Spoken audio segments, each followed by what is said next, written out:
Bienvenido a nuestro podcast, Nada que hacer, en un mundo lleno de quehaceres humanos que llenan nuestro tiempo de sinsentidos. Abrimos este espacio de reconocimiento del sí mismo. Para ello, nada que hacer, solo ser.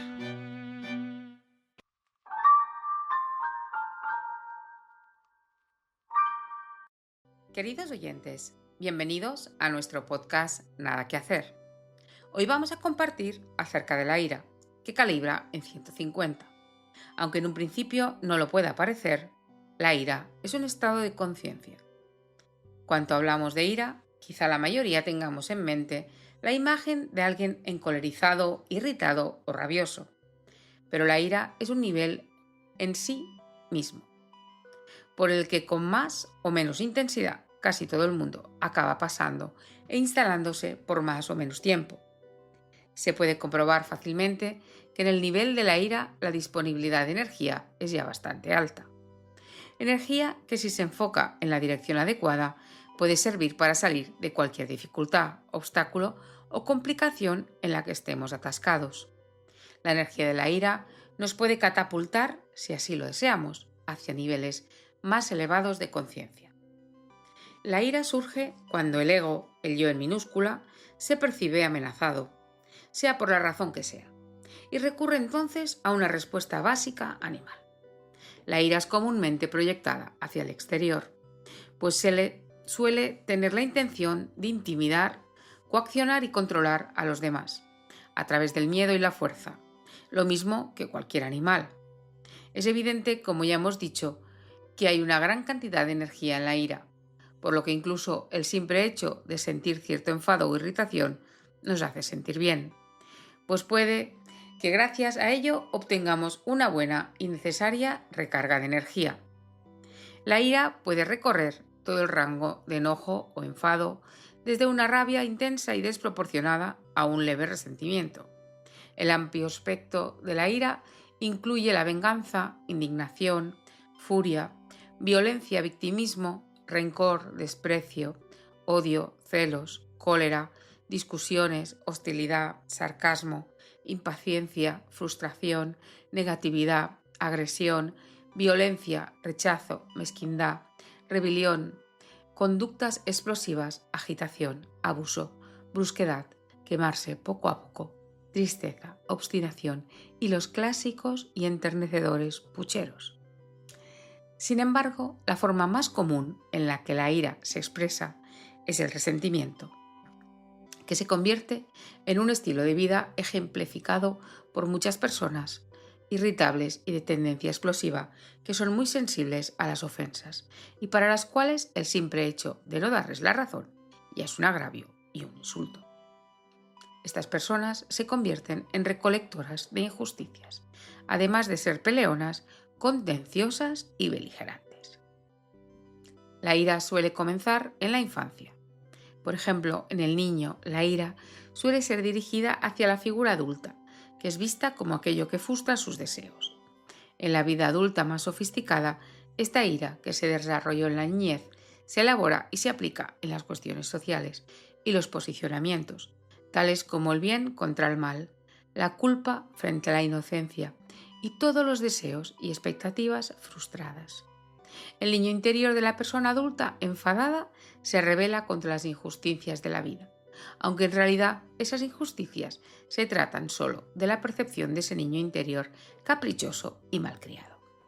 El narcisismo propio de la persona engendra la creencia de que uno merece conseguir lo que quiere, porque al núcleo narcisista del ego solo le interesa inflar la autoimportancia. Cuando el niño cae en la cuenta de que el universo es indiferente a lo que el ego desea, estalla en una rabieta que se traslada a los patrones de conflicto interpersonal. La ira entonces se convierte en el vano intento de controlar a los demás. Cuando esto sucede, las otras personas se consideran a su vez objetos a los que se puede manipular o culpar de la propia frustración. Como emoción negativa que es, la ira tiene su base en el mundo animal, donde luchar y pelear por los alimentos, el territorio y las parejas es innato. La denominada ira justificada y la indignación son inflaciones moralistas, que parten de posicionamientos y expectativas con respecto a los demás. En el caso del odio, la ira se fija en un enemigo externo. Y eso, en realidad, es la proyección del odio del ego sobre representantes simbólicos de aquellos que se odia o de aquello con lo que se tiene un conflicto personal e interno.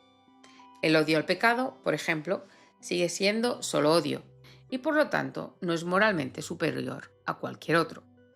El odio al pecado genera el absurdo de un error que condena otro error.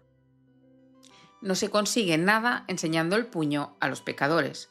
Se trata solo de un gesto de demagogia interesada.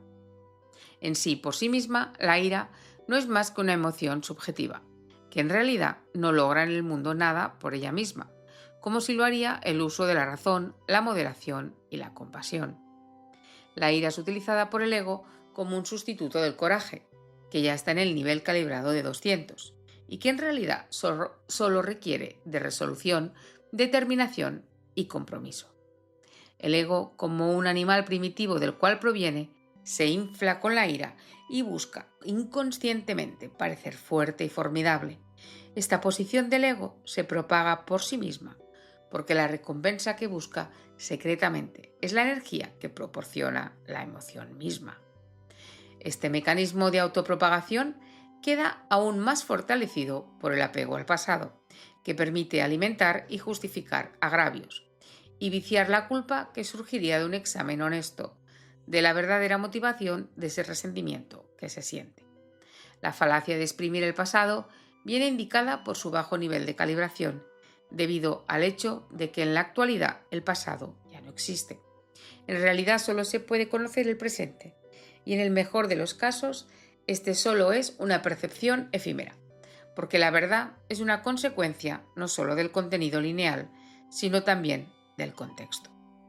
La ira como emoción prevalece en todos los ámbitos de la sociedad, pero la ira como nivel de conciencia indica que está dominado por un campo energético omnipresente y negativo, que refleja las percepciones distorsionadas del ego. Un aspecto importante de esa distorsión es una visión del mundo de orientación narcisista, con la consiguiente expectativa de que el mundo debe responder y ajustarse a los propios deseos y percepciones. En la medida en la que el mundo no se centra en ni se preocupa por el individuo específico, el resultado es la frustración y el resentimiento crónicos. El ego narcisista es competitivo y tiende a sentirse ofendido e insultado ante la más mínima provocación, puesto que el núcleo del ego se considera soberano y espera que se le considere prioritario. También espera el acuerdo y el cumplimiento de sus expectativas y la satisfacción de sus deseos y tendencias. Esto se traduce en un resentimiento y un enfado ardiente que acecha por debajo de la superficie y se expresa como mal genio o, como mínimo, mal humor constante, lo que lleva a reaccionar inmediatamente de forma explosiva a la menor provocación. La ira también puede manifestarse de la forma más encubierta y sofisticada, que lleva a representar el papel del protestador crónico y crítico autoproclamado, que ataca furiosamente a sus supuestos enemigos. Periódicamente esta ira reprimida emerge como un comportamiento agresivo, explícito e incluso como ataque físico, así como las expresiones tales como la intimidación y los disturbios públicos. A medida que se acumulan los resentimientos, puede haber pataletas o ataques de furia, que normalmente pueden expresarse en las relaciones como abusos de la esposa o de los hijos. La ira crónica suele dar como resultado una personalidad agresiva que intenta coaccionar a los demás mediante la intimidación y la dominación. El estilo de vida resultante es característicamente descrito como tormentoso. Por otro lado, a las personas que calibran por encima de 200 no les gusta la ira, ni en sí mismas ni en otros, pues hace que se sientan incómodas. Socialmente la ira va en detrimento de la familia, del puesto de trabajo y otras relaciones, así como de la salud personal. La ira les parece fuerza a las personas que se sienten débiles y vulnerables internamente, mientras las personas fuertes y poderosas ven la ira como una debilidad primitiva y vulgar que les disgusta y consideran inmadura, de clase baja y una salida de tono vergonzosa e infantil en el entorno social. La persona normal, sobre todo si calibra por encima de 200, percibe la ira como un perjuicio, una molestia transitoria que es vista como perturbadora y perjudicial. Los antídotos obvios son la compasión, la aceptación y el amor y la voluntad de perdonar.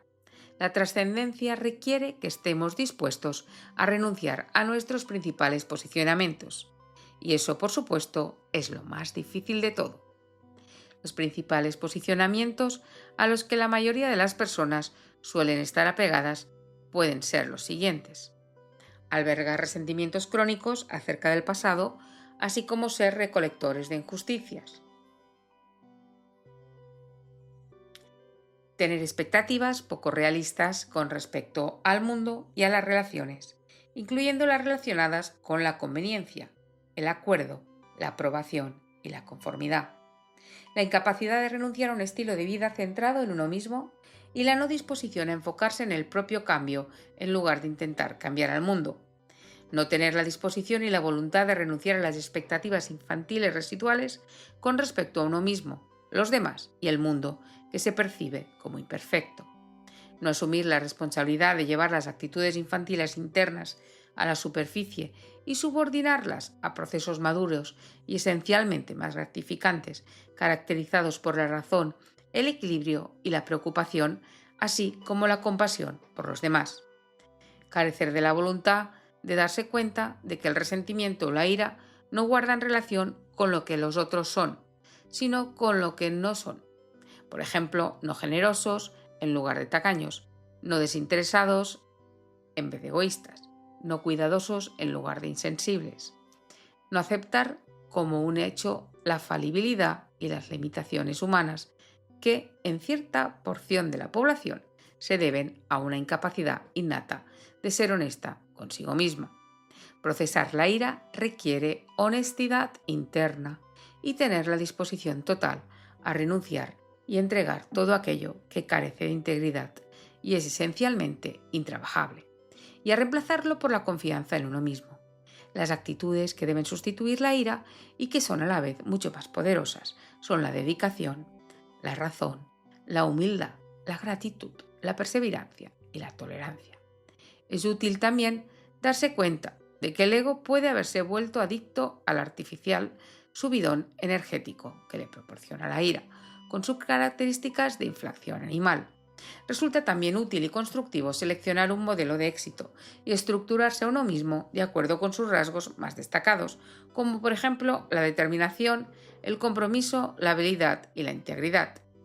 Hay que saber que aunque pueda parecerlo, nadie obtiene ningún éxito a través de la envidia, el menosprecio o la ofensa, sino que el éxito se obtiene por imitación.